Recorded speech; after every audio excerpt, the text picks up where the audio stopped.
Okay, continuing on, we want to put numbers in. So in order to put numbers in and have them on our sheet, first thing we need to do is make a list of all of our athletes on our team that we're using. So we're going to go up to the name box, the data.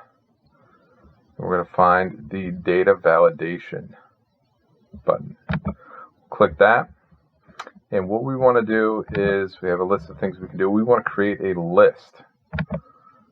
It's going to ask for the source of that list. So we're going to say, all right, follow us.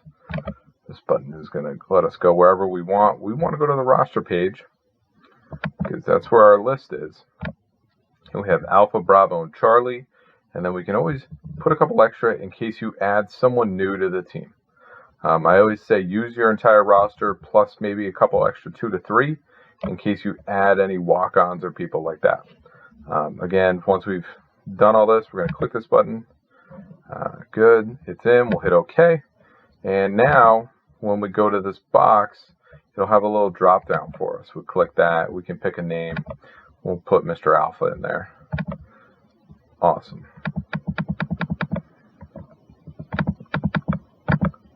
Great. So Alpha's there. The next thing we need to do is set up, in our situation, some things on the side that it's going to reference that person, so in this case, Alpha's numbers. So we're going to click the roster page. One thing we're going to do is go across the top. Anything that we have up here, if you have other measurements, that's great, but we're going to take our name, clean, squat, and bench, we're going to copy, and we're going to paste those directly into here. What that does is guarantees that we don't have any spelling mistakes or things like that. You don't want to have, clean on this page and hang clean on the other, because now our equations won't work. So from here, we're going to put some calculations in that are going to help us out. For the name, we want it to be able to identify whatever name is here. So to do that, will be $, $B, $2. We hit enter, and it'll be Alpha's name. The dollar signs essentially mean in Excel, lock it in. Don't change. If you copy and paste, it'll always say $B, $2. We're going to do some things later that don't have dollar signs because we do want it when we copy and paste to change. One way to test we did this right is to switch from Alpha to somebody else. And you can see Bravo is the new name up here. Awesome. So let's continue on. We're going to use our big equation of the day. It's called VLOOKUP. VLOOKUP is essentially saying this, is we have the word Bravo, we have the word clean, and we want to find the intersection point between those two and put it in this square right here.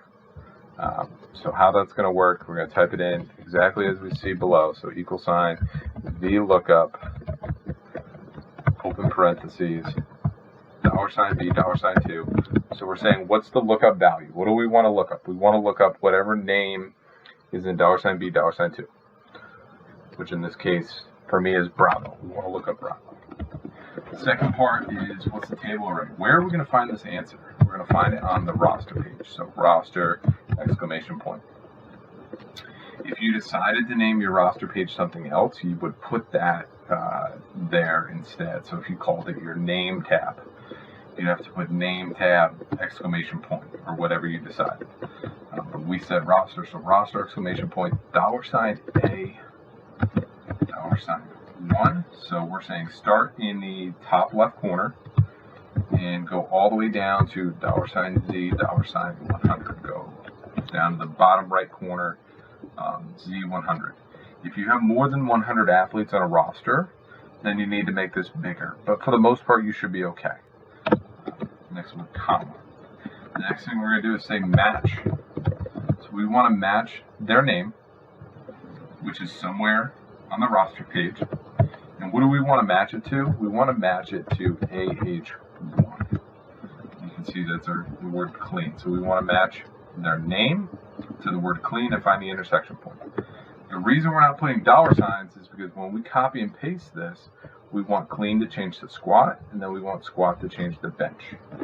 So we're going to leave the dollar signs out. The next thing it'll ask is, where can you find the word clean? Well, you can find it on the roster page, so roster, exclamation point. $$1. So top left corner, and we want to go across the top because it's the table. That's where all those words are. And so in this case, we're going to go $Z, $1. So top left to top right. If there's any issues, we want 0, we want an exact match, close parentheses, to the comma, if we want false, we want an exact match. Then we hit enter, it should give us Bravo's clean. And one thing we can do is check the roster page. Yep, awesome, we have Bravo's clean there. Next thing we can do, if we did this all correctly, is copy and paste, and our numbers should change. So we got a really good program going there. So our VLOOKUP, super handy, super useful tool. Again, just to run through that equation because it's a little complicated. The VLOOKUP is saying, you know, where's the name? And we said it's in V2. Where is the space where we can find all our answers? And that's the roster page, A1 to Z100, top left to bottom right. We want to match the name to AH1, so this is what I want you to match. In our case, clean, and then it changes to squat and bench. Where can we find that word? We can find it on the top of the roster page. And we just want to make sure it's an exact match, so we'll put 0 and false in to make sure we don't have any issues. And boom. So one thing we can do is come back over here, go back to alpha. If we did it correctly, we can see the numbers changed as well. So that is good news for us. That's a big equation, so we'll stop there. Next video, we'll start putting in actual weights on our program.